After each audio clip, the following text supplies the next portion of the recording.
Welcome, welcome everybody. Happy New Year. Good to see everybody. Nice to see some familiar faces and some new members.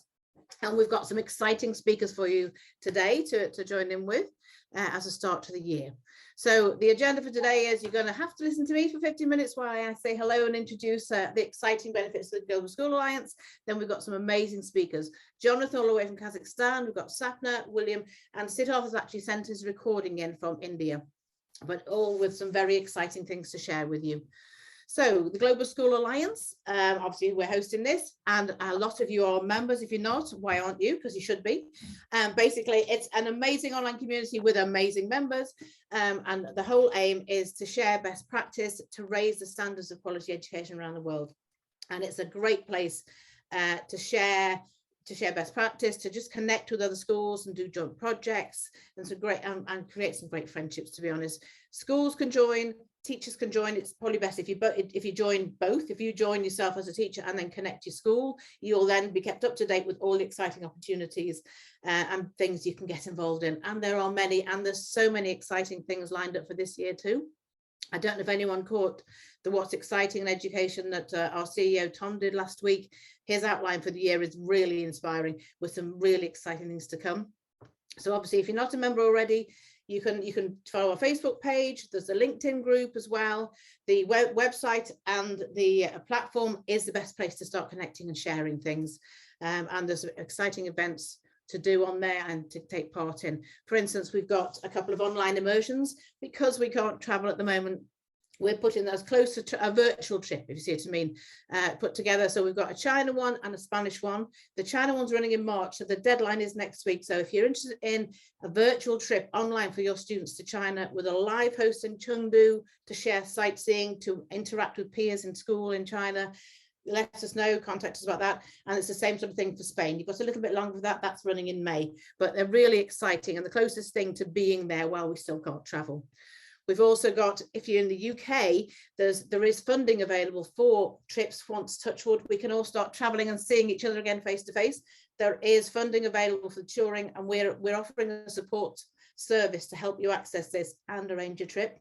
Even if you're not in the UK, you might be somewhere that the UK schools would like to visit. So keep an eye out, because we might be contacting you about a trip from the UK schools.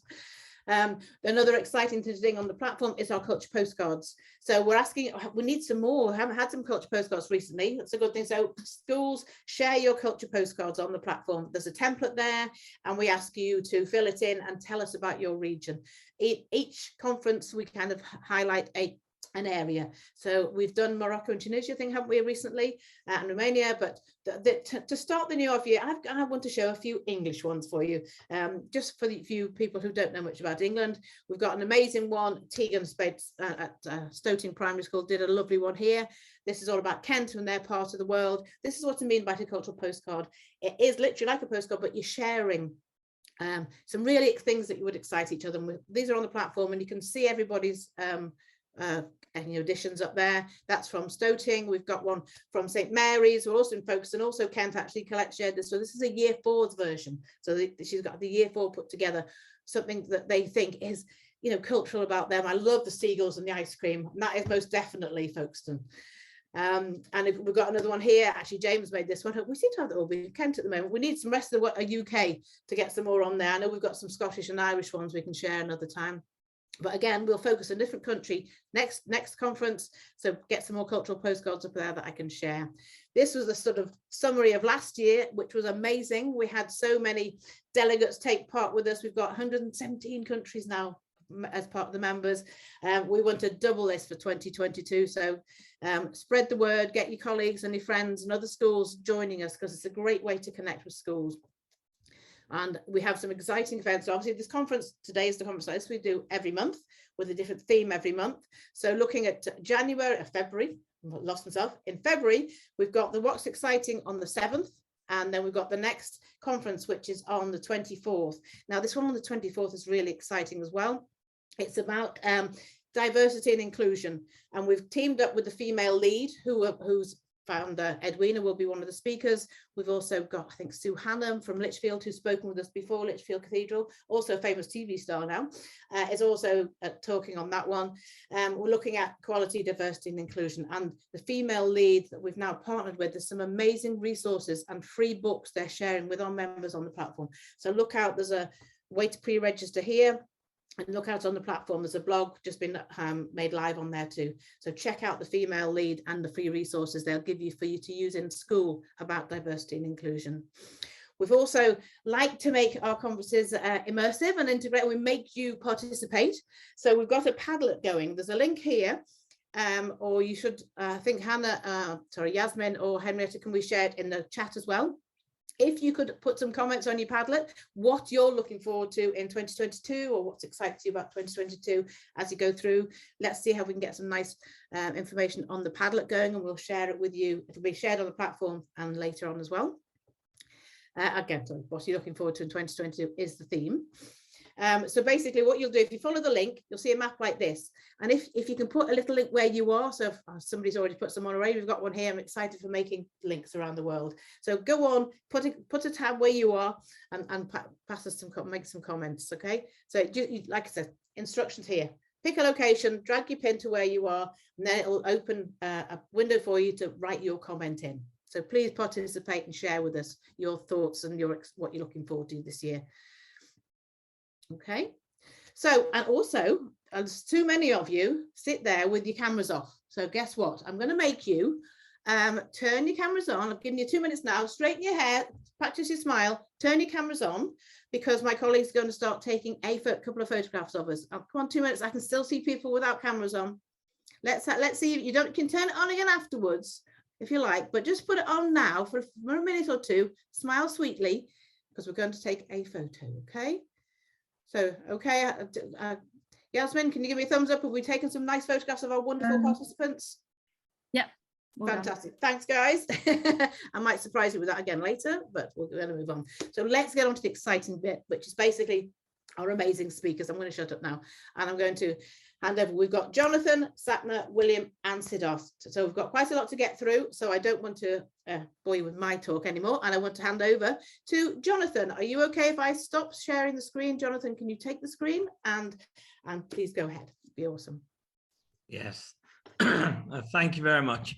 Hello, good evening for where I am, but I'm not quite sure where somebody were from. So good morning, good afternoon. My name is Jonathan Bailey, as it says just here. Can you all see my screen? Yeah. Yeah, let's just start there. Okay. Firstly, thank you to Global Schools Alliance for asking me to speak today.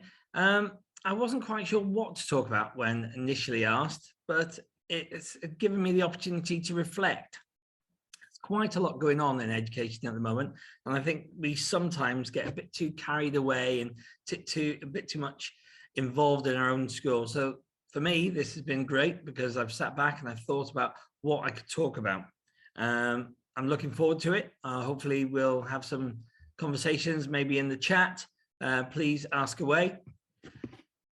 Yes, so I was asked to speak about emerging trends for 2022. I've broken it into 4 parts. These are 4 parts that I think will hopefully have something of interest for all of you. Excuse me.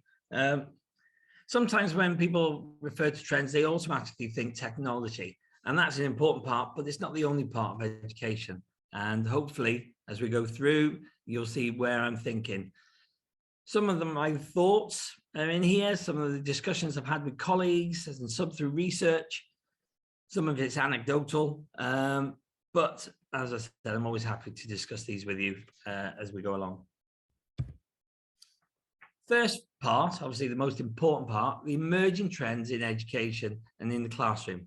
What may change this year? Firstly, the hybrid teaching. Who's enjoyed hybrid teaching? It's something I never even heard of 3 years ago, and now it seems to be here forever. It's going to be a mainstay of our classrooms for the future. It's going to be the new normal. I think parents are getting used to it. We are getting used to it. Children are getting used to it. And I think this year we'll see a lot more in terms of CPD and expectations on this area. The next, curriculum development, goes in hand with the hybrid teaching. I think there's going to be a great development in curriculum. I hope so. I think there's going to be new expectations for us all. I think there is going to be a big reform, certainly regarding the modern day learner. Constantly reminded that today's learners are going into jobs that aren't invented yet. We were constantly told that people don't stay in jobs for 10, 15, 20 years anymore. Those days are gone. So I think we're going to have to develop a curriculum that also encourages these skills of creativity and innovative thoughts. Going to have to become a lot more holistic in terms of just catching up those gaps. Curriculums, like for me, come from Britain, it was all national curriculum, but I'm really encouraged by the IPC and PYP in primary, NYP and IB in senior school. I think they offer something that gives a bit more rounded education. Personally, I moved to Cairo in August, and I'm looking forward to setting up a STEAM curriculum. It's not forgetting that reading is key, English is important, but pulling it all together so pupils are more adept and being able to transfer that learning within certain areas. I also think examinations are in for a big challenge. They may happen, they may not happen this year. We're going to find that universities are already saying, what's the purpose of exams? Are they reliable? Are the grades that the children are getting, even though the teachers worked hard to pull all the evidence, is that reliable?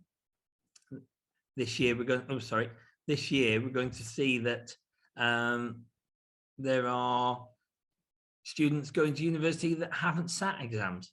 They won't have done GCSEs and they won't have done A-levels or IB. I still think exams are important, but we need to work out how best to do it. Takes me on.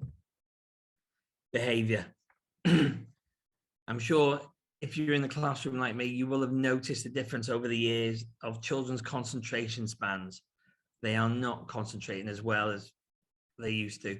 Microsoft had a study before the pandemic in 2015 showing that the concentration spans of learners was declining and that they were needing more entertainment in terms of pictures and graphics to maintain their interest.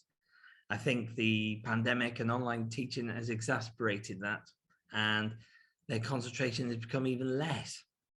So again, going back to the curriculum, we're going to have to look at reforms. How do we engage the pupils a bit more? Also, behavior has changed. The behavior of the learner. This is where I think soft skills are going to have to come into play. Those being able to communicate with friends again, being able to have those team skills. We've been through years of where you can't touch, you have to wash your hands.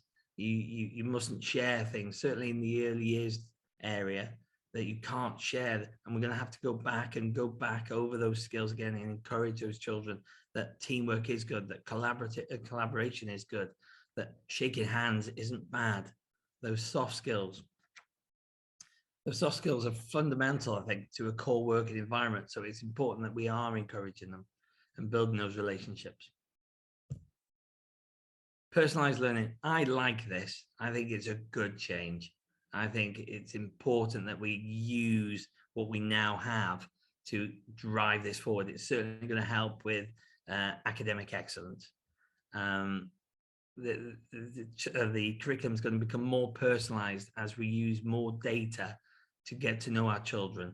We're going to be using platforms that use artificial intelligence and make it focus on those children, picking out those gaps, helping them improve far quicker. Some of the keywords for this year, which we will hear lots of. Trauma-informed. If you've not heard of it before, trauma-informed teaching starts with an understanding of how trauma can impact on learning and behavior. So children who've been isolated for a long time, going back into classes and into schools, and they're rebelling, they can't cope.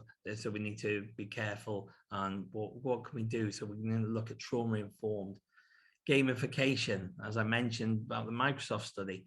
Gamification is turning a learning outcome into a game. The use of money to buy things when you're going around the shops, all through a game, or building of a 3D shape in Minecraft. That takes me on to VR and AR. Virtual reality and augmented reality are a great way of getting students immersed into a topic without leaving the classroom. And these goggles that we now see are far more prevalent, far cheaper, and easily more available. Takes me on to emerging trends in technology. I think this will be platforms, the platforms that we're now all using. They're becoming more and more useful in our daily teaching, blended learning, the use of online resources and the resources in the classroom. They are, as I said, they are able now to reinforce your teaching. They are able to support those learners of different levels. They were certainly useful for me during lockdown, and I think as we use them more, they'll become even better. And obviously I've got there the automatic grading, the way these platforms now can mark the work for you, easing the burden on the teacher. Awareness of these will emerge this year, certainly by all of us spreading that knowledge as we become more used to the normal environment that we now work in.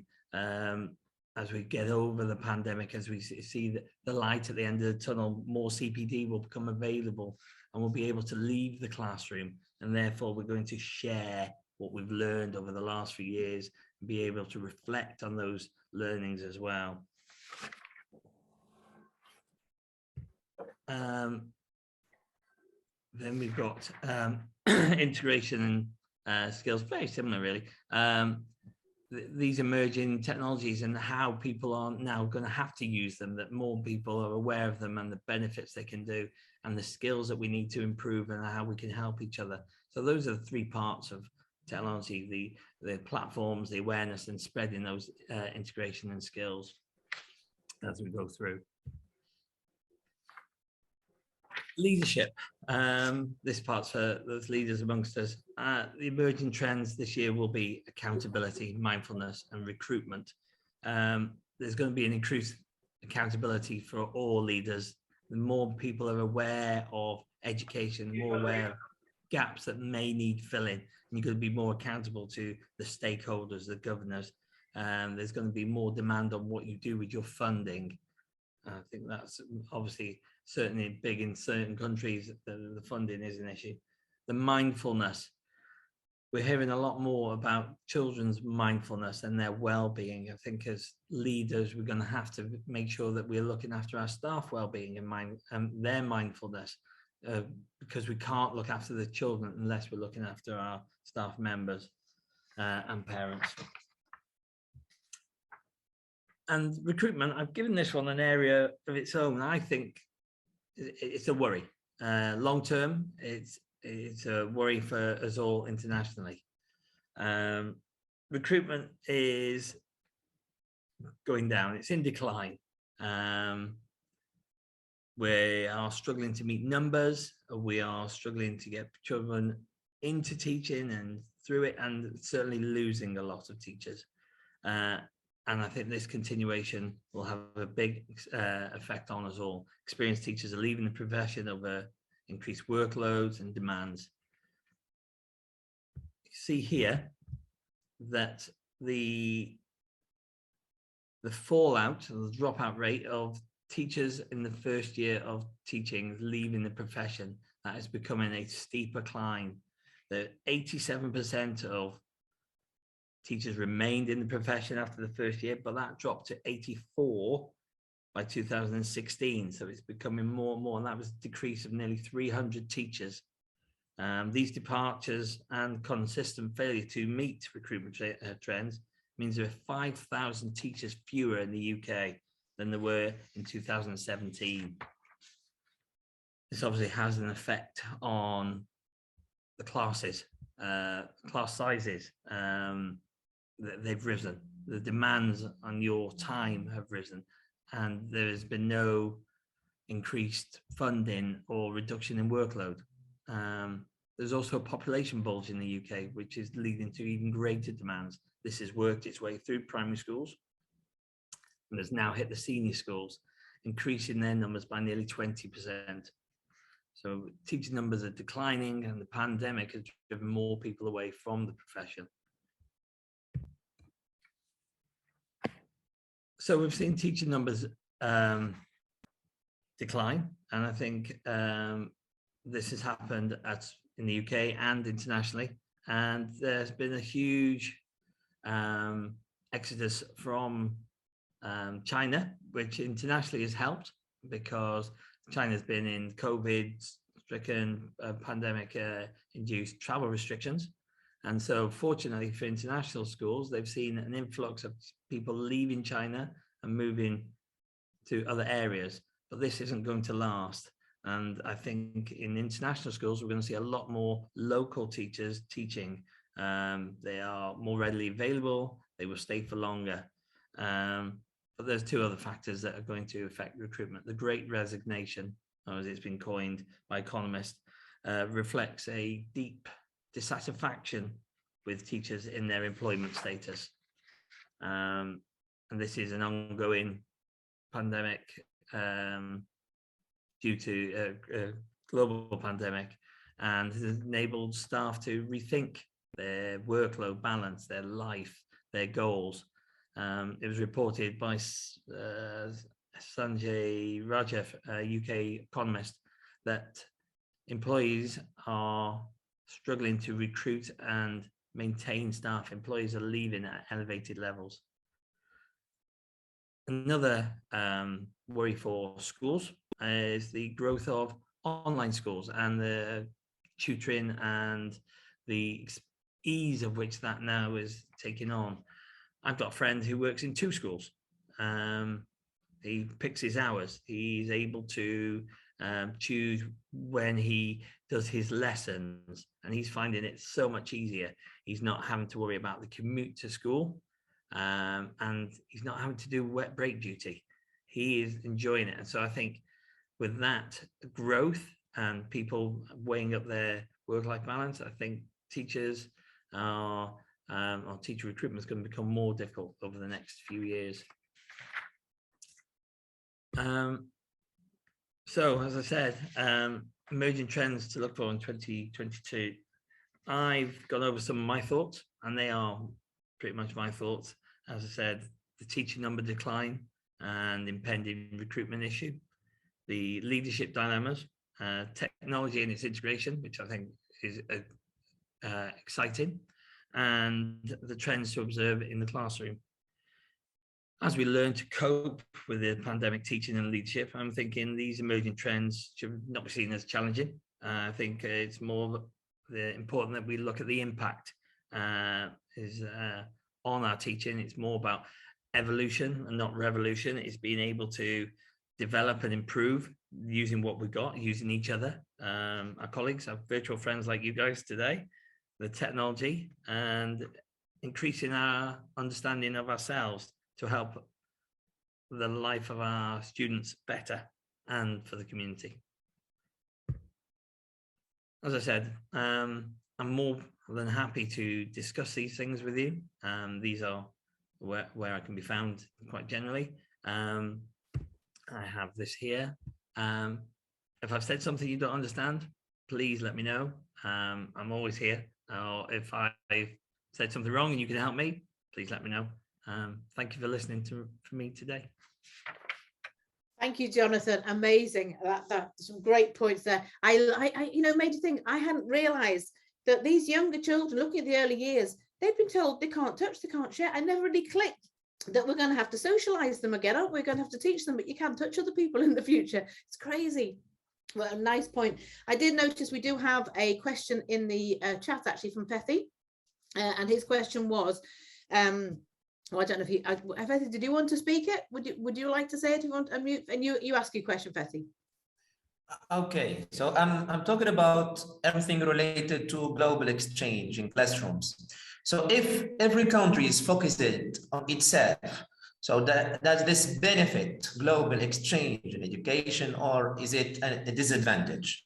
So since each country is focused on what they need and on each situation and what they can do, while other they can do nothing. So is it an advantage or a disadvantage for international collaboration? That's my question. Thanks, Fethi. Jonathan, did you get that?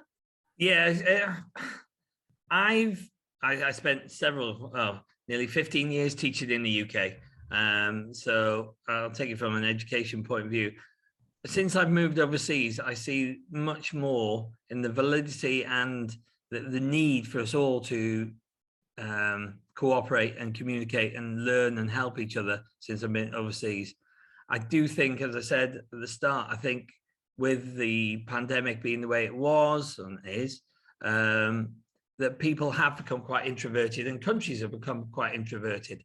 So I think it might take a little bit of a while and for people like us to share that knowledge and that understanding with our leaders and our governments that we can work together to make a better good.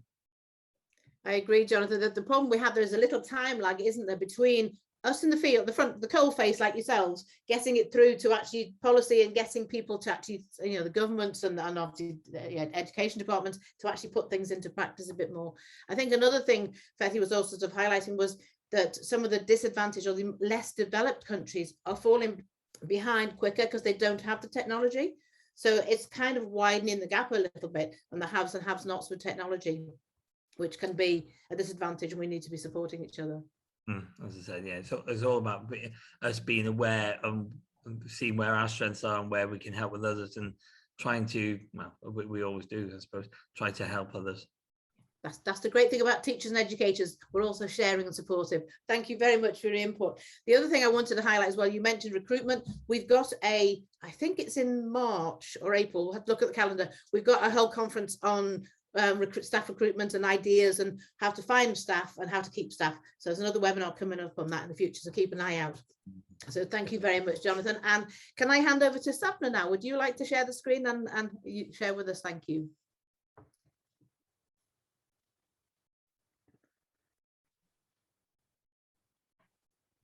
I think you're still muted at the moment, Sapna.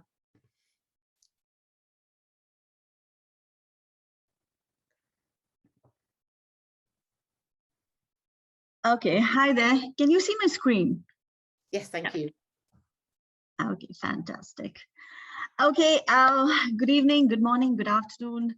I see about 100+ participants here, and hello from Romania and Oman, Algeria. Thank you for joining in. My name is Sapna Chindrani. I'm the head of secondary for Dubai Scholars. I stay in UAE, and this is my 26th year in Dubai. It's great. It's absolutely fantastic to be over here. And I would also like to say something about my school. My school is 46 years old, and the majority of our audience, students, are about, they're all Asian audience that we cater to. So the school was founded in 1976. And Sorry, Sapna, are you able to widen that to presentation mode so we can see us a little bit better? Sure. Thank you. Yeah. Does that work now? That's better. Okay. Thank you. Okay. So we definitely look at our vision and move forward at every step. So let me just quickly move on to something. It was in 2017 that during a conference, I met a distinguished young director, as youthful as 72-year-old can be. And definitely, she profoundly said something which, quote unquote, if you are teaching in a traditional school setting today, 5 years from now, you will design curriculum, plan projects, motivate students, help them create opportunities in competitive world where there is cutting-edge technology that will facilitate learning. You will be interested in a change, and you will find the next large innovations in your classroom through the use of adaptive learning, technology, and AI. The world is rapidly innovating, and it's my belief that schools follow that trend. Connect on LinkedIn and follow on Twitter to have great conversations.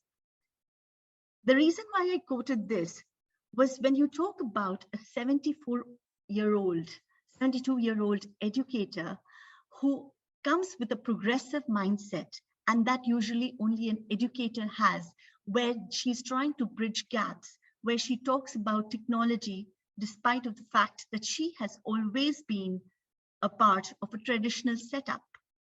What does this show? When we talk about trends, we actually talk about progression. So let's go back in time. You've got two classrooms next to each other, classroom in 1920 and classroom in 2020. What's the difference? Progression. As Jonathan really just said, it's evolution and then it's revolution. So you have to keep in mind here that when we were in 1920, we don't know how it was, but the first invention was radio, which got into the classroom. And the introduction of radio into the classrooms caused an uproar because it was a major form of communication. Then we look at classroom in 2020, and we talk about video conferencing. From tablets to smartphones to technology continues to transform from transactional leadership to transformational leadership.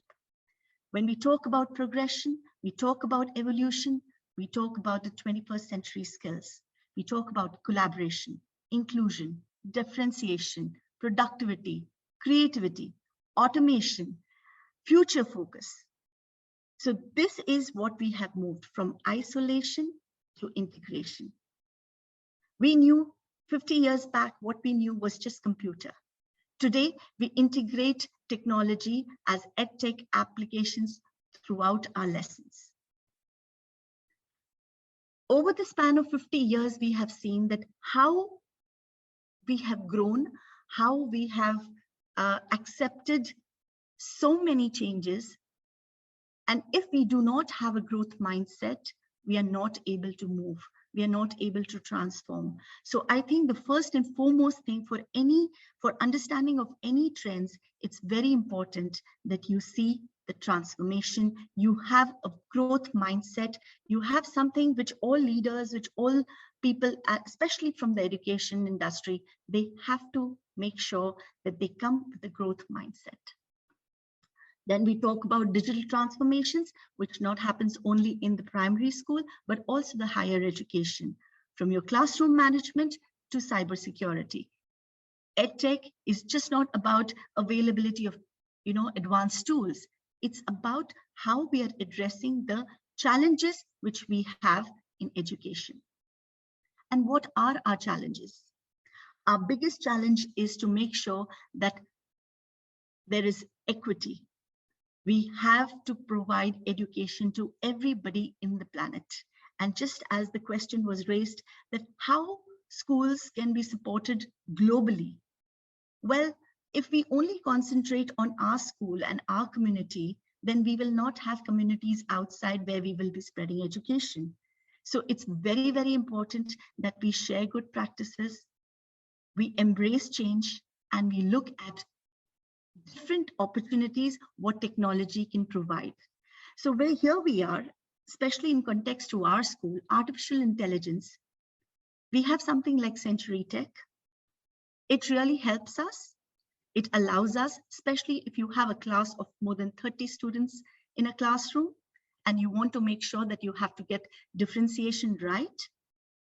So definitely data analytics, learning at your own pace, personalized learning, immersive experiences, you can find through artificial intelligence.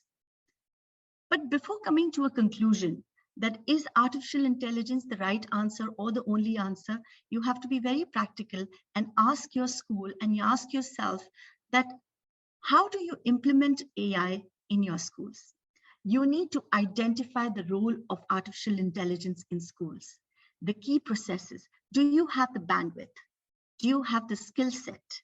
Do you have the capacity to build the skill set throughout and provide that kind of environment and address those challenges which AI can bring about? Any technology, if it doesn't facilitate or is not friendly enough, is just in the name of technology. So here we have to focus that, are we providing a high-end school or a high-performing school? When we look at the infrastructure, we have to keep in mind that not all schools can facilitate AI. Not all schools can facilitate an infrastructure which the technology can really help us. We talk about virtual reality, we talk about augmented reality.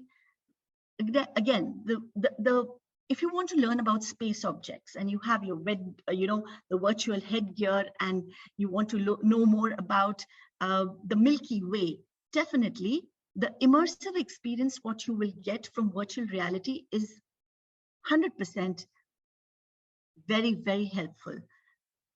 But is it possible that all the schools can provide that? May not be true. If we haven't learned from COVID, we can never learn. We have to make sure that our plan B is there and there is no end to learning. And that's what COVID has taught us. The transition from physical learning to online learning was 100% success in most of the countries. And that was possible just because people knew how we need to be agile and how we need to take decisions. So when you're talking about virtual reality, augmented reality, you are actually enhancing your teaching and learning. But teaching and learning can also take place without technology. So it all depends on your school, your bandwidth of how you can afford and how you can move forward. So I feel when you talk about trends, please keep in mind that what is your accepted reality. Do not move from that. The accepted reality is embrace change, have a growth mindset, and that I will keep repeating, because unless and until you do not know how to survive, you will not be able to thrive. For example, when we talk about our virtual reality, what are we looking at? When you're dissecting a frog, you're trying to understand the physiology and anatomy of a living organism. That was done in the traditional way also, or through the hands-on learning. And today, through VR, you can get into the touch, feel, and the immersive experience, which is extremely expansive. And yes, it will do good to you, but the learning is still there. Another major and most important trend I feel today is gamification in learning. Because do you want to energize your students? 100%. And that's possible with a lot of engagement. All our attention spans are very low these days. With all the distractions, with all the disruptions around the world, there is very little that we can absorb and take in. Something known as cognitive overload, that's what we see. And that's a big threat. 8 hours back to back when you have lectures for students, it's too much to take in, unless and until you do not provide variety. And you do not make sure that there is enough motivation and you're not speaking the language which children understand and relate to much, then you definitely have a big problem of engagement. And if you have a problem of engagement in learning, you're not able to hit your 21st century skills, one of them which is collaboration.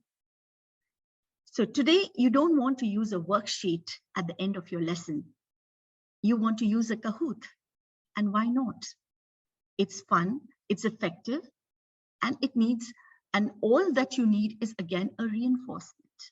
Pre-assessment techniques, definitely gamification, they take you to different levels. We talk about Duolingo, the app that helps you learn a different language. Just to give you a fact, within 26 to 49 hours, you can actually learn a language, which as per your first semester takes for you to learn a language. So within few hours, actually, you can learn a language if you have an app on your phone. So does it facilitate learning? Definitely it does. We do not need to invest large amounts for educational technology. We can make sure that we can reserve certain smart funding in order to gain the experience, move with the times, and not get caught in either you're, taken aback in 1920 or in 2020. So I think finding a perfect balance is very important. Class Dojo, everybody is aware of. Classcraft actually helps in, making sure that students are challenged. There is a quest. There's a knowledge quest. You are moving different levels, and that's what children like. That's what children play. So if we are speaking in the same language and we are able to deliver, that's most important. Something like Moonapreneur that we came across, very good for financial literacy and fostering an entrepreneurial mindset in children. So I think these are the board games. These are different kind of game applications which we should be taking interest in. A question I would like to ask everyone: is it possible to envisage a future or your current classroom without technology? It could be yes, it could be no.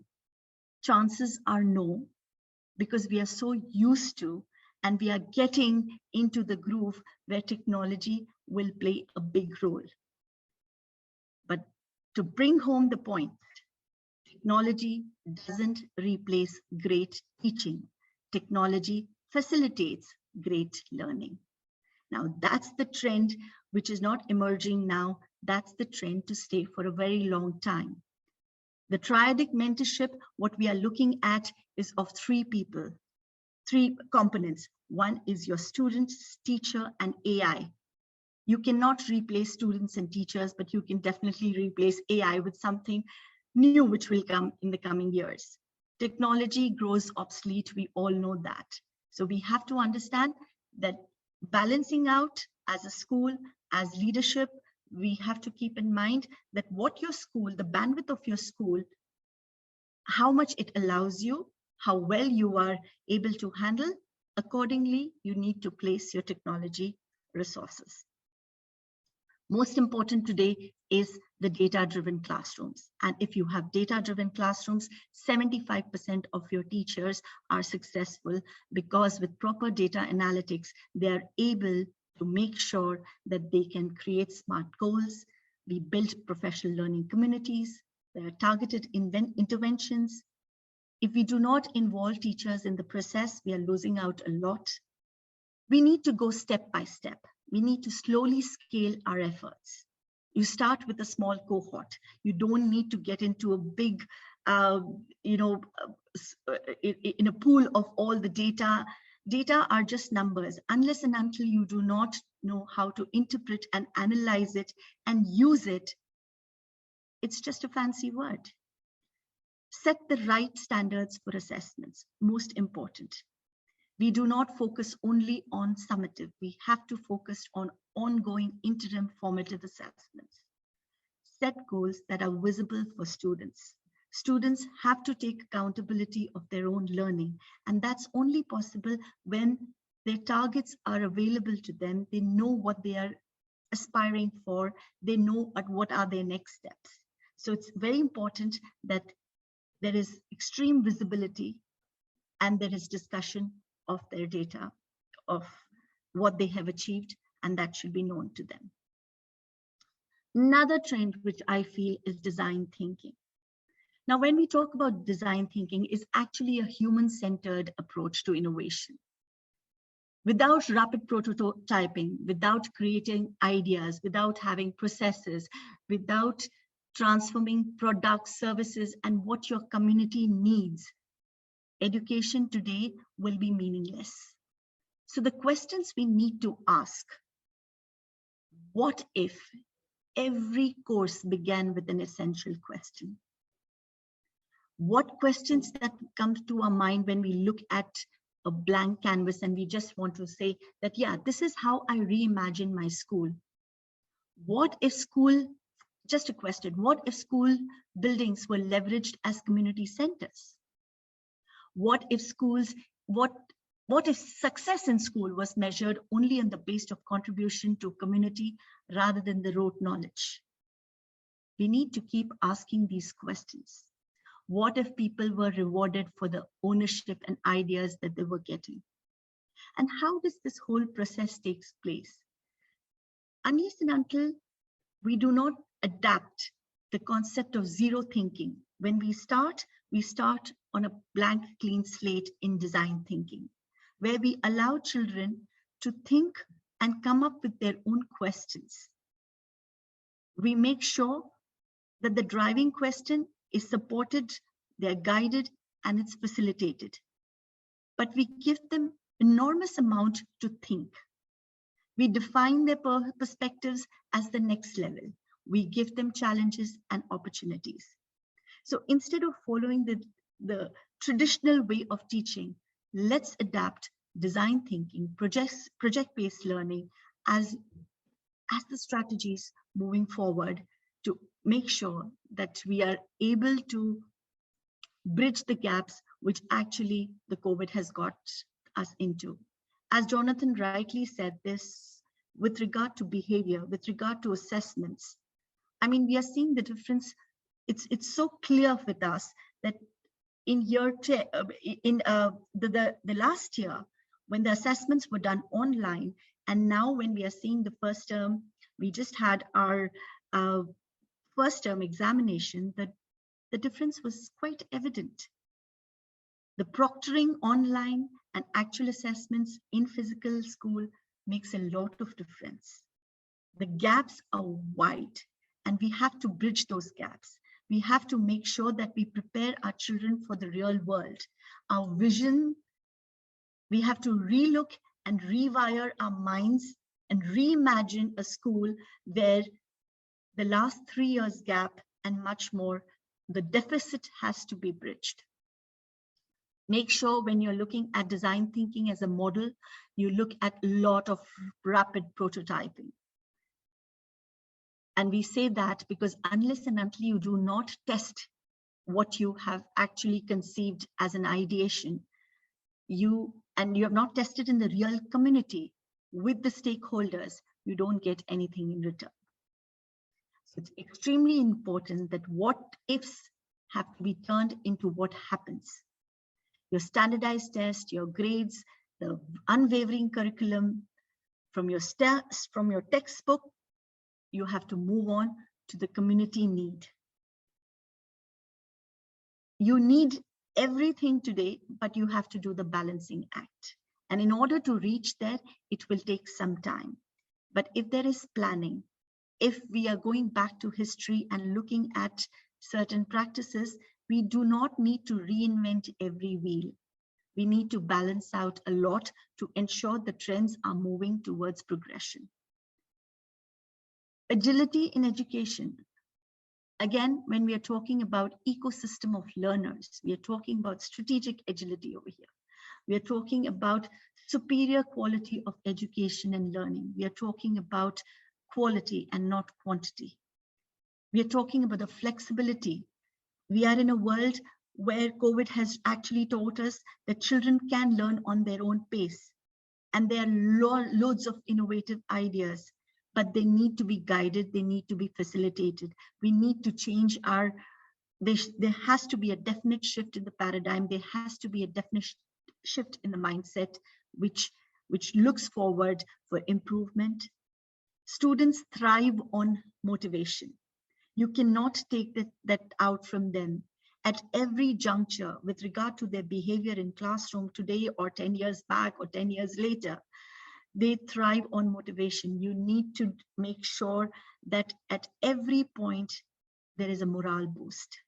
A better productivity can be possible only if we continue balancing it out with them. We need to make sure that the threats of cognitive overload, to pushing children beyond their capacity, to not make sure to use the right amount of technology, not making sure that there is personalized learning. You cannot form any trends at any given point. There are people with mindsets where they feel that education is a done deal. and you have to cater to those kind of stakeholders as well. So a lot of orientations, lot of, this is what I foresee, there's a lot of orientations, a lot of educational programs, a lot of webinars like these, this particular platform, the way they are offering, we need to collaborate, we need to talk about it, we need to discuss it, we need to have a lot of research done, and then I'm sure we will be able to reach what we have to. So that's it from my side. Thank you so much. And it was a pleasure being a part of this panel. Thank you. Thank you so much, Sapna. There's amazing points in there. I know there have been some comments in the chat I'll have a little look at, but what really came home to me was accepted reality. You have to kind of accept where you're at now and what you want to improve. Be selective, but everyone is improving. I love that. Some great points. I'm just having a quick look in the chat. I think there was comments like, you know, education and policies vary so much from country to country, but the industry players look forward to the same services from employers. It's trying, like I say, it's equity. It's trying to equal that globally, but you are still preparing your students technically for their lots of the work they were doing will be in their local community. So it's that balance, isn't it? I'm just trying to find a question. There was a few. I think a lot of them were just making comments about the technology and the access to it, and that. But I think flexibility is the key, isn't it? Value-based education will colour the blank canvas with values and knowledge based on universal world values. Some great points in there, but I don't think there was actually any specific questions. But thank you so much for your input, Sapna. And I'd like to invite William to come up and join us next. Would you like to do your share? It's great that there's so many common threads here. Everywhere in the world, we're on the same page, aren't we? It's fantastic. Thanks, William. Over to you. Thanks, Sapna. Absolutely. Talking about technology, let's see if I can get this to work now. Let's see if I can get this screen shared. Is that coming through okay? We can see you. Thank you. If I make that a little bit bigger. Sorry. There we go. All good? Fantastic. Well, thank you so much. It's a real pleasure to be joining you this afternoon. Indeed, via a medium that seems so symbolic of so much of what we're talking about. I've spent my whole life in schools, living on campus, including in a boarding house when my father was a housemaster, as a resident assistant housemaster in my previous job at Aiglon College in Switzerland, and now at Tunbridge School in Kent. Great to see those cultural postcards from earlier, as head of modern languages and housemaster-elect of one of our senior student houses. And when you live and breathe education in that way, the sort of thing that's happened over the last couple of years is tough because, as we all know, what we do is a way of life as much as it is a job. Just to sort of very briefly introduce Tunbridge School, where I'm working at the moment. We're an academically highly selective school for boys aged 13 to 18. We have about 800 boys on our roll, a 60%, 40% boarding day split, with a good number of our boarders essentially flexi boarding as they return home to London or elsewhere in Kent on a Saturday night and Sunday. We have an international cohort too, who mainly hail from the Far East. And a significant infrastructure exists to help these boys live and learn here. World-class facilities, including a state-of-the-art science centre, opened in 2019, closed, of course, for some time in 2020 and 2021 too, and a sports centre and theatre that also serve the local town. And of course, we pride ourselves on a rigorous and challenging academic programme, the diversity of co-curricular activities that we have on offer, and particularly on the strong and supportive and open relationships formed between boys and staff here. And so when there's so much to enjoy about being here presentially in person, as we're lucky to be at the moment, it's such a shame that we haven't been able to be for so much of the last 2 years. I recall a pastoral meeting back sometime in February 2020, just as COVID was starting to make proper headlines here in the UK. And one of the first identified cases was down in our area. Allegedly, a carrier had been using the train line that passes from the coast up through Tunbridge and into London. And a few days later, a colleague in our common room in our staff meeting asked whether we should all be wearing masks now in and around school or when going to shops. And it was a remark that was met at the time with some mirth. It seems odd to say that now. And as someone who, at least at that time, kept up with the news less regularly than I do at the moment, I remember the first real indication I had that COVID might even be closer to home than on the Brighton-Tunbridge train line was when I logged onto our school's virtual learning environment one evening and saw that one of my fellow heads of department had created a section in his departmental pages called Virtual School. Page under construction, it read, in the unlikely event that the school needs to close. And of course, that became very much a reality. And then a whirlwind couple of weeks, hasty inductions to Microsoft Teams set up, colleagues cautious not to sit too close to each other during those meetings, a small number of boys returning home, in part, I think, so they could be sure they'd be well enough to embark on their Easter holidays, soon, of course, to be cancelled. And then finally, closure, and 3 days before the official end of term to practice teaching from home. In retrospect, the transformation that we achieved in that short period of time was remarkable. School computers moved home, internal CPD on OneNote and Firefly, which is our virtual learning environment, were delivered. The timetable was reduced from a 6-day to a 5-day week and transferred onto Microsoft Teams. It did take some time, both times around, in 2020 and then in January 2021 here in the UK when we were locked down for a second time, to adapt fully to online learning. And it soon became clear that, especially in a subject like mine, which is modern languages, where interaction and interactivity are key, online learning was in most respects no substitute for real life classes. One thing, though, became immediately apparent. When school was, as it were, stripped back to its bare bones, that's to say lessons, no meetings, no lunchtime duties, no late nights on duty in the boarding house, there was something refreshing about really getting back to basics. I've never spent more time than I did in those first few weeks of the summer term in 2020, not just planning lessons to achieve syllabus objectives, but thinking critically about techniques and processes, style, tone, and sequencing. It's much easier to say all this now that it's over, but I know honestly that at the time too, I really enjoyed that. And for a relatively new head of department, as I was at the time, there was no better professional development, although it certainly was a baptism of fire. Thinking then about the legacy of that period, the positives and negatives, the lessons learned, no puns intended, and of course, future trends for this new year and beyond. I think the hardest part of that period was not physically being around people. The last couple of years have been a reminder that nothing replaces face-to-face human contact as a way of building positive relationships in a supportive context, mentoring or meeting with colleagues, even as admonishments or punishments need to be administered swiftly and sensitively and unambiguously to students. Perhaps we've forgotten that we're social animals. Every single day when I'm at work, and I consider myself very lucky here, my colleagues and the boys I teach make me laugh. I was delighted when one of the first school assemblies we were able to have when the school reconvened for the first time, the boys who were presenting were keen to emphasize just how much they not only missed their own, but also their teachers' company. Let's not forget too, those informal conversations that happen, sometimes incidentally, in passing, in the staff room, just to flag up a quick concern about a child or share an idea, opportunities denied to us by a move online. It's easy to become cynical about the overbearing presence of technology, but the pandemic has reminded us that it's not a substitute for everything, not least in an educational context where discussion and dialogue and debate are what we do so well. It's also clear that the pandemic has meant that important parts of what should constitute a modern and balanced education have been, one hopes temporarily, discarded in favour of delivering content-heavy syllabuses with expedient efficacy. Creative subjects I know have had a particularly taxing time. Poor mental health issues have soared, and perhaps our students have become less self-sufficient and independent as learners.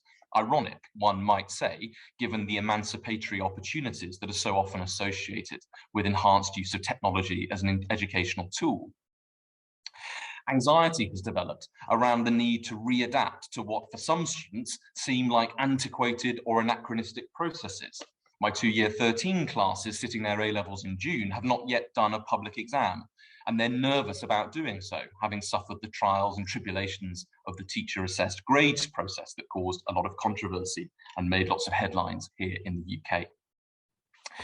There are, though, some positive takeaways too. I think we've become better at managing our time, and I think that goes for teachers as well as students, even if our eyesight has suffered as a result of so much of it being on the screen, and these new glasses are proof of that. A shift of onus and responsibility onto students will, I think, bring its rewards in due course too, although I do wonder how well all learners have been able to adapt well to the increased logistical and organisational demands on them. And I think we'll increasingly see more pronounced divisions along not only the lines of academic achievement, but also relative to the ability to self-motivate.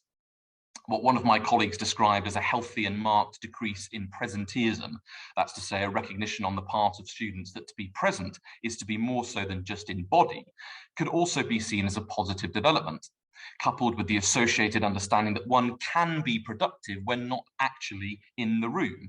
And that's something to be celebrated too. Adversity, as they say, is the mother of invention.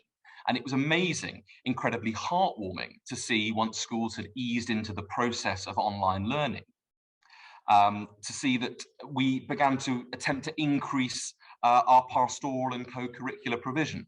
Here at Tunbridge, that took the form of year group lunches, informal catch-ups with housemasters, tutors and matrons, online live play readings, quizzes, and even a virtual version of our annual big cross-country race, all tracked on Strava. The opt-in by students to this myriad of opportunities, at least here, spoke to the importance they place on community and friendship, the pride they have in their community, and particularly when student-led initiatives emerged as part of the programme of activities on offer, their desire to galvanise, motivate and support each other, albeit from many miles away. In a way then, the pandemic was a very affirming process for us, strange as that might sound. I should add that our senior management, our heads of department and housemasters, tutors, teachers and support staff make an exceptionally strong, dedicated and professional team, and their collective efforts and indefatigable desire to make of this experience a valuable one for our boys were remarkable and really humbling. The pandemic reminded us that what we do in normal times works, that we remain committed to our ethos and values, that our systems can withstand and absorb and accommodate stress and strain. It showed us that for now, at least, no challenge is too great. Colleagues who pre-COVID would rarely integrate technology into their lessons became one-note wizards. It also exposed some skill gaps or deficits, and not only related to technology. The pandemic proved the ultimate test of the prescription and flexibility of the scheme of work. It challenged the value, nature, and purpose of assessment, and it forced us to think carefully about resourcing. Perhaps most interestingly, from the perspective of this head of department, it provided an unusual but very profitable opportunity to share and observe best practice, as units of courses were divided up for lesson preparation and resources were pooled. But if the worst of it seems to be over, at least for now, that doesn't mean that we go right back to February 2020 and carry on where we left off. Just like as at the start of any good lesson, we need to review carefully what has happened and reflect on any changes we need to make or any issues that we need to anticipate. So now provides the perfect time to do that. And that's partly what today is about. So here, in no particular order, are some brief thoughts on some of the trends that we're going to see in education this year and beyond. Use of technology is perhaps the most obvious and tangible thing. And for each of these points, I've put a few questions on the slides that you might like to think about. I don't think we should expect to be, or indeed welcome the thought of being replaced by robots anytime soon. In fact, particularly in our youngest students, so for us, that's those who joined the school in year 9, either in September 2020 or 2021, their final years of prep school marked by COVID, I'm seeing a real renewed desire to engage with people, and that includes each other as well as with adults. Technology, as we've already said today, can facilitate conversations and educational opportunities. Its collaboration spaces provide wonderful opportunities to think, pair, and share. But just as a colleague I spoke to yesterday has decided to renege on his commitment to go paper-free and use only OneNote in his business and economics classes, I think we're starting to understand that whilst educational technology allows us to do amazing things as practitioners, the parameters need to be set by, and ultimately the passion still needs to stem from us. I've spoken to lots of colleagues who've said they've never enjoyed their teaching more than they have since returning from lockdown, despite some challenges presented by the need for catch-up, because they're relishing once again being in the room where it happens. We know we have a job that affords us great responsibility and great privilege, And surely one of the reasons that we do it is because we ourselves are intellectually stimulated by the classrooms we run and the students we teach. So the return of the teacher, rather than the total triumph of technology, is, I think, on the cards for 2022, and it's great to be back. Not unrelated to this point is another important reminder about the way in which we resource and plan and structure lessons. Lockdown lessons gave us fundamentally very little flexibility. Like me, you probably used one or two key media, if that, to deliver content. In our case, that was Microsoft Teams and our virtual learning environment on Firefly. You probably indulged in and enjoyed lots of flipped learning. I expect there were some self-marking quizzes or online assignments to complete. But I think we need to remember at this crucial junction that the ability to introduce variety is perhaps even the most important ingredient of a successful teaching portfolio. We must set high standards for our students and administer praise and punishment consistently according to clearly established and agreed upon criteria or frameworks. But we should also afford ourselves more autonomy in the classroom. I'm convinced that students don't want 7 in-person lessons in a row on a Monday glued to a computer screen, just as they wouldn't want 7 lessons in a row writing essays, completing past paper questions, or even playing games or debating.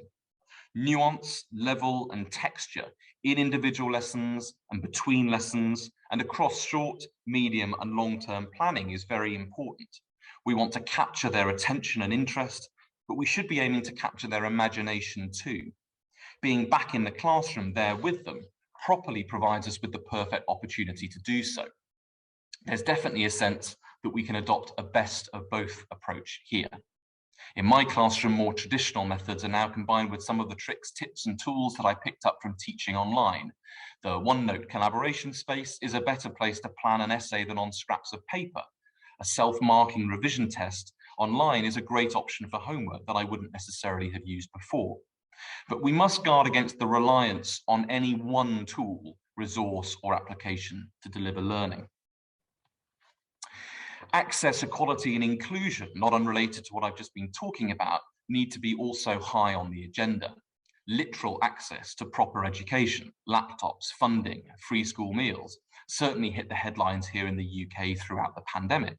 But more broadly, as the world has shrunk and our ability to communicate with others has increased, we're encountering more and more people having more and more experiences and being exposed to more and more things that challenge our traditional, perhaps parochial views. We need to prepare students not only to cope or deal with this, but embrace it. Just as 2022 gives us an opportunity to celebrate being back together, so it should be a chance to celebrate both our similarities, our common aims and objectives, as well as our differences. Deprived for some time at least of real human contact, this needs to be high on the list of priorities for school leaders, pastoral staff, and teachers. Related also to access, equality, and inclusion is the issue of the level or the imbalanced playing field. I think there are 2 schools of thought, as it were, here. The pandemic has clearly exacerbated and magnified social inequality. Equally, where resources to conduct even satisfactory online learning have existed, there's been something of a democratization of learning. Fueled in part, for example, by the greater provision by universities and places of higher education of access and outreach resources, more opportunities appear to become available to more people. Schools, particularly fee-paying schools, are, I think, going to have to think hard about what they can offer students beyond the basic academic experience and what makes them unique. In a brave new world where, in reality, a simple, even a good learning experience can be delivered remotely, why return to physical school? There's something perhaps of an existential threat looming here. Inspired partly by the context of the pandemic, where the very foundations of our society seem to move and shake, I think we've come to realize that knowledge or understanding without application is of very little use. I hope that our recent experience will have inspired us to think more carefully about how we can embed skills as well as content, or long content, as we seek to instill in our young learners not only mastery of content and ideas, but the confidence, flexibility, and adaptability to use it. Rote learning no longer suffices. Learning requires more than ever a narrative, a social framework to fit into, and must afford the opportunity for practice and application. At the same time, we need to enjoy, perhaps rediscover, the pleasure of learning for learning's sake. Released towards the end of the first lockdown from our obligations to prepare students for public exams that we then realized would no longer be happening. We here were given autonomy to design our own extension, enrichment, and for year 13, pre-university courses. And it was interesting to see how many of us, myself included, struggled initially to recalibrate in a new context devoid of exams and assessment objectives. I think we need to be conscious of trying to harness some of the liberty, creativity, and autonomy that the pandemic afforded as we plan and deliver academic, co-curricular, and pastoral programs that will prepare students for the world with, as we've seen, all of its unexpectedness, as well as to obtain qualifications. And finally, I think we as teachers need to embrace the fact that we have some new teaching assistants on board, parents and guardians. Families have never been more involved or invested in their children's education than now. And I really do think that's something that's worth celebrating. Schools have always been aware that parents are important stakeholders, but this is a fantastic opportunity to weave students' two worlds, school and home, together in a mutually supportive way. In particular, lifelong learning and understanding on the part of schools, students, and parents that education is not limited spatially or temporally to the school experience is a concept reinforced by this new occupation on the part of the students of a liminal learning space, where, for example, their bedroom has become their schoolroom, their garden, their playground. That's about as much musing as my crystal ball will allow for 20 minutes or so. I think there's plenty to be excited about as we move forward, as well as challenges to face over the next few years. For me, throughout this whole process, communities of teachers have been a vital lifeline, be they internal within a school, local, or international. And so therefore, it's been a real pleasure to share some of these thoughts with you today. And please do continue the conversation with me at the links that you can see on the screen there. Fantastic. Thank you, William. Again, some fantastic points there. And again, some of the comments in there was again about the inclusion and diversity and access to technology. I know we have quite a few members in Africa at the moment who do not have any access to any technology whatsoever. So another aim for the Global School Alliance is maybe we can actually share as a community and support each other and help share these wonderful experiences. So it's amazing. I'm just a bit conscious of time because I still have one more speaker to share with you who has actually sent his recording, but thank you very much to speakers so far. I think what I'm going to do is I'll share my screen so I can get his recording up to share with you, if you'll bear with me for a second. Let's see if I can find, I should have his recording here. So basically it's Siddharth from India has sent this through for us, because he had planned to be himself personally, but he couldn't make it after all. He got called away because he actually runs 3 or 4 schools, which you'll see from his side. I play it now. Can someone Namaste, everybody. This is Siddharth Rajgaria, and I'm speaking to you from India. A big thank you to the Global School Alliance team for setting up this platform, for making this conversation possible, for inviting me to share what I have been doing and what I believe how education space would flourish going further. So at the outset, let me share with you a small story about this company called Kodak. All of us, I'm sure almost many of us would have used the cameras from Kodak, right? Kodak was this company who flourished extremely well in the 20th century. They did extremely well for themselves. And today we don't know anything about it. You know what? So let us go through that. Why did it happen? And so in the 20th century, Kodak built its entire business model on on the razor blade model. So the razor blade model is when they sold cameras which were sold at relatively very less margins, and the business model was such that when people bought their cameras, they had to come back to the company regularly to get film reels and other photography accessories, right? So, and they did very, very well for many, many years.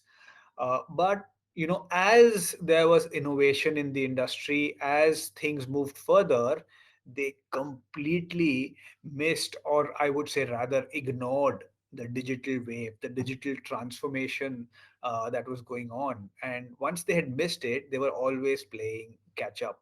So today, all of us, are not aware of what Kodak is doing, and that's because they missed that bus. They missed the change that's happening, right? So I'm sure all of you today know that it is such an exciting time to be an educator. Yes, it is difficult and very, very challenging to be teaching in the pandemic, to be teaching completely remotely. And I hear you, but it is such an amazing time if you are an educator who's passionate, and if you're an educator who really wants to make a difference. I think this is a great time to be in education, because education is changing, and education is changing for the better. There are solutions now available, which, if we use them efficiently and effectively, we can reach out to the last child. We can make sure that every child who comes in contact with us, we are delivering something or the something positive for them. So on that note, let me share my presentation and take you through what do I feel education, the way education is headed in the future. Just give me a second.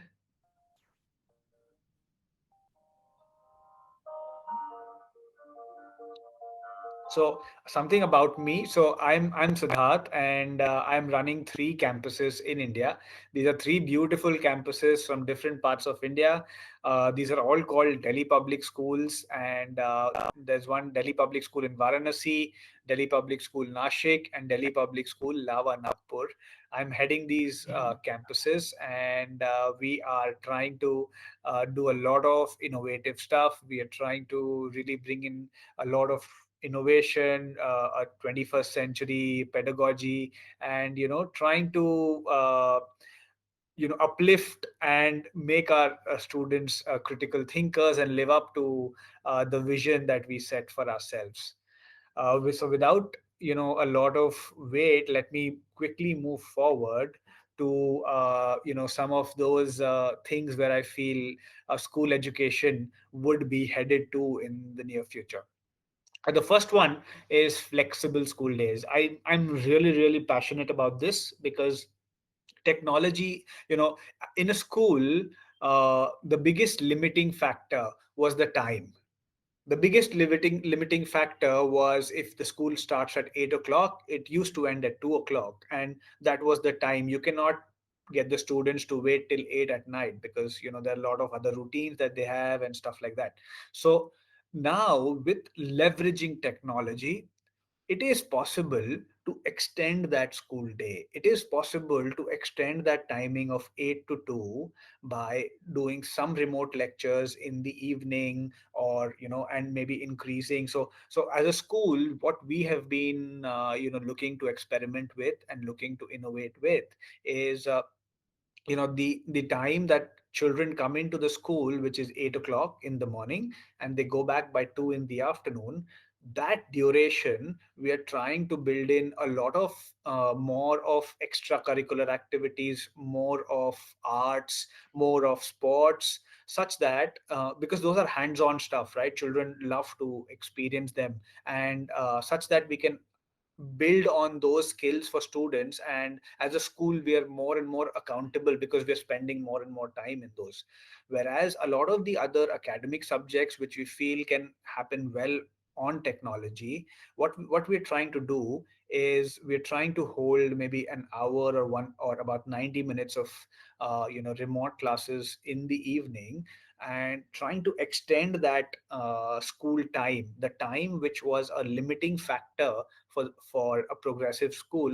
We're trying to limit extend that time, and that was our limited resource, which was time. We're trying to extend that and increase the timing of a school day. And while increasing that timing, there's so much of flexibility that we provide for everybody, for all stakeholders in our school. So that is my first suggestion for progressive educators. This is a great idea to look at, and I'm sure you would love exploring this. My second is a big yes to blended learning. We need to utilize technology. We need to use blended learning. We need to, with the use of technology, with the use of blended learning, we can actually, make sure that every child is accountable. We can make sure that technology is leveraged in a way such that we increase engagement in our class, right? So for let me give you an example. So a lot of our teachers, if they're teaching a particular concept, what they generally do is they send out a hook video, which is maybe 1.5 minutes, 3 minutes to the max, to children in their Google classrooms, or some other LMS that you might be using. And the children come in to the classroom looking at that. So when they watch the hook video, they're actually interested for that class, right? And similarly, so a lot of these assignments that we send out are sent out using technology, which helps us as teachers to really minutely hold the children accountable, whether they've submitted on time, what's the delay. And using technology, there's so much of data that we have, because over 10 assignments I can look and see that which child is regularly delaying the assignment submission. And with that data in hand, I can speak to that child, I can counsel the child. So blended learning for me is a big way forward for every progressive school, and we should utilize the power that technology has given us. With blended learning comes alongside personalizing of education. With so much of data that we can capture as educators, it's there's so much of talk about differentiation in the classroom. There's so much of talk around what Carol taught Tomlinson talks about, is how we can use process, content, and the other how we can use these three things to personalize education for every child's needs, and how we differentiate that classroom instruction for every child. So I think personalization is the way forward. We need to look at the children who come into the classroom. We can't serve the same meal. If you go into a restaurant, you would like to order different meals. Like if four of you go into a restaurant, you would like to order four different things, right? All of you wouldn't like the same meal served for you. Similarly, for children, they would like the education that you're imparting, the content that you're imparting, or the skill that you're trying to impart in the classroom to be personalized, to be relevant to them with respect to their previous knowledge, with respect to the previous experiences that they bring to the table, right? So it's really important that we understand the different experiences that these children bring into our classroom. And these experiences, as an educator, I feel are big resources for my classroom. Around these experiences, I can create a lot of discussions which will help other children understand how that particular concept is being built, right? So moving on. All right, so here we talk, I'm talking about the third aspect, which is a focus on data. And you will see that all these three, the first one being blended learning, the second one being personalized learning, and the third one being focus on data, all of these three aspects that I'm talking about are interconnected to each other.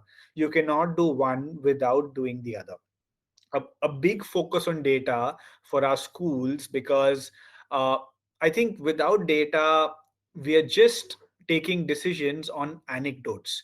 which are hearsay things, which we feel, which are our perceptions, and it is completely detrimental. It is completely detrimental for the growth of the organization, because there's no underlying evidence to take that decision, right? So, and I think big blunders happen when decisions are taken on anecdotes and not on data. So a big teachers need to bring this to their classroom. Schools need to practice this as a framework, as a policy, that every decision that's taken in the school needs to be based on data. Even if I talk about personalization, once you look at how a child is responding to certain aspects, once you look at and depending on that, a teacher can alter the instruction that he or she is giving. He or she can alter the material that he or she is giving to the specific child. And all of this is being enabled with more and more use of technology in the classroom. So a big focus on data allows us to make sure that we are genuinely, as educators, are catering to every child in the classroom. We are not just catering to some sections of the classroom, right? So that's really important for me as an educator and for us as a school. So we capture all kinds of data, from starting from attendance data of students, starting from their assignment submission data, starting from the kind of feedback our teachers are sharing with the students.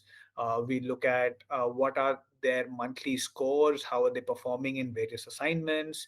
We look at the frequency of our teachers putting up assignments and all of that. So all of that really helps us do a lot of brainstorming and decide collectively as an institute that where we are headed.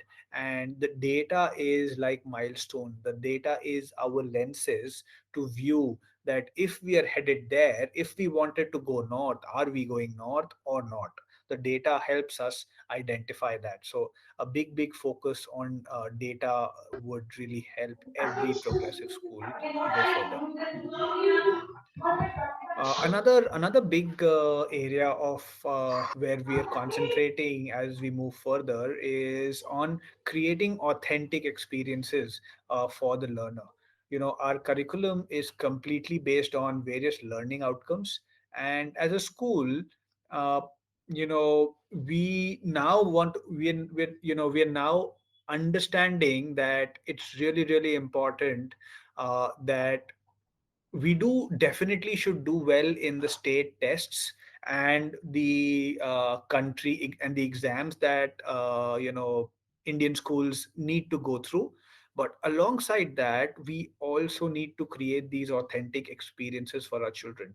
So for example, if one of the learning outcomes for a grade 7 child is to look at whether this particular piece of land is fertile or not, so this cannot be answered through a question answer, right? This has to be done through an authentic experience where children collect soil samples, they test those soil samples, and then they give a hypothesis or a prediction, which is scientific, that this piece of land is more fertile than the other one, and why. They give the reasoning for that.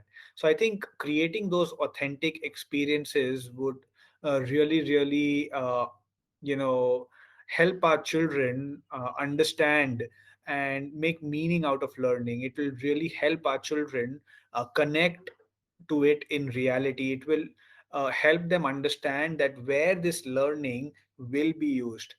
uh, you know I, I i i I look at myself, and whenever I'm looking at making a lesson plan or working with our teachers while making lesson plans, if there's a particular concept that we want to impart to our students, we I see myself always asking my team that, you know what from this will the child need after 40 years.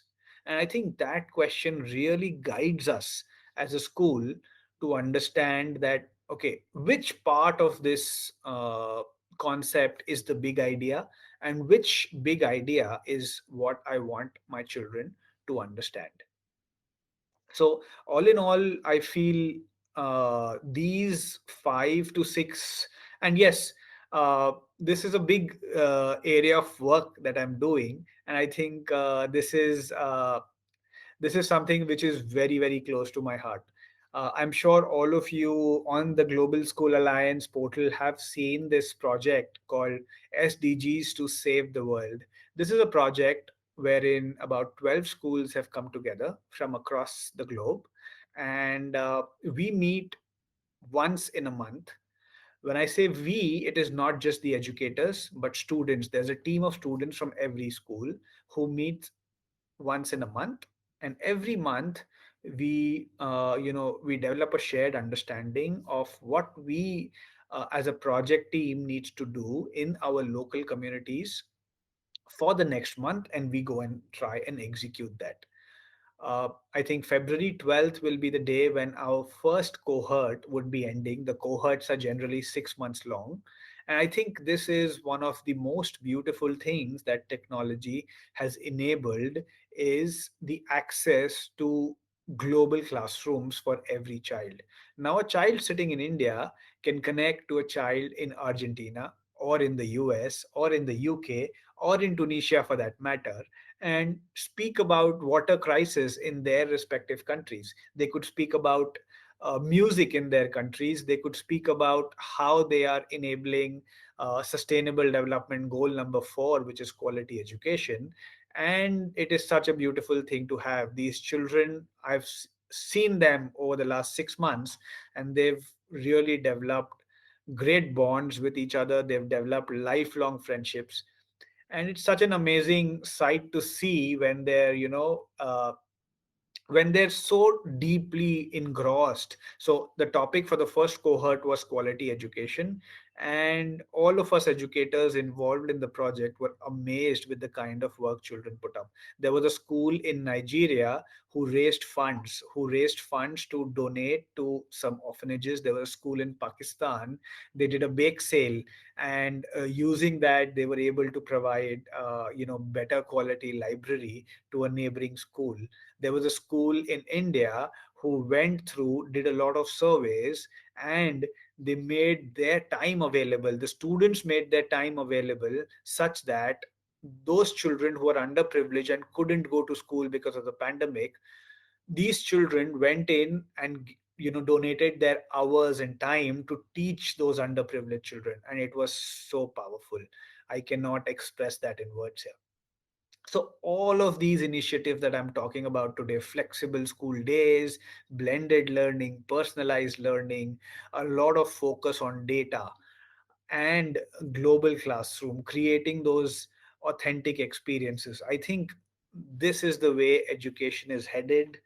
And I would urge every educator out there who's passionate to sail on this boat and not miss this boat. You do not want to be the Kodak of the education space. If your school is doing good today, you want to innovate, you want to be relevant in the future.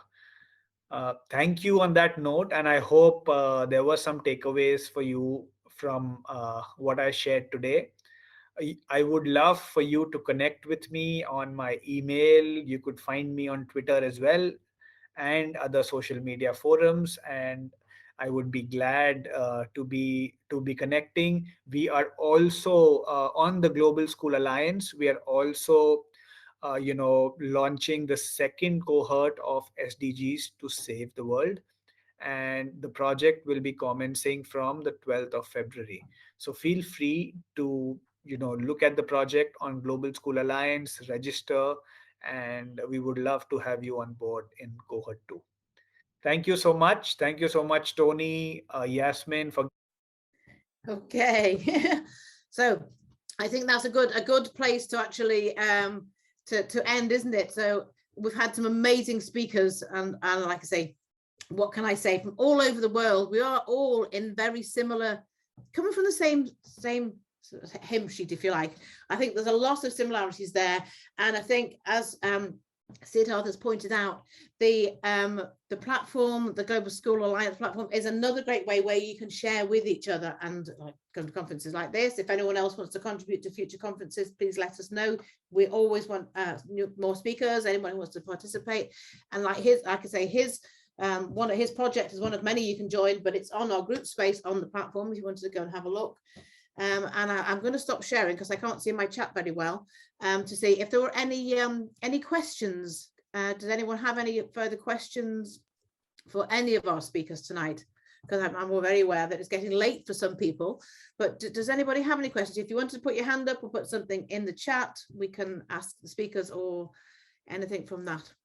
Does anybody have any takeaway? Want any speaker, anything to say? If not, I'll probably say good evening for now. Like I said, this is recorded. The presentation and the recording will all be on the platform too. Conversations can continue there or on Facebook, on our LinkedIn group. And let's make this make a difference to the world. It's fantastic. Thank you so much for participating. What I will do is I will share again so that I can play us out on on our earworm. That, as I said, this Global School Alliance song was actually created for us by one of our members in Uganda, and it is a real earworm, but I'm going to play us out with that. So thank everybody who participated. Thank you all the speakers who took part today, and everybody who's participated by listening and being part of the Global School Alliance. So thanks everybody, and goodbye for now.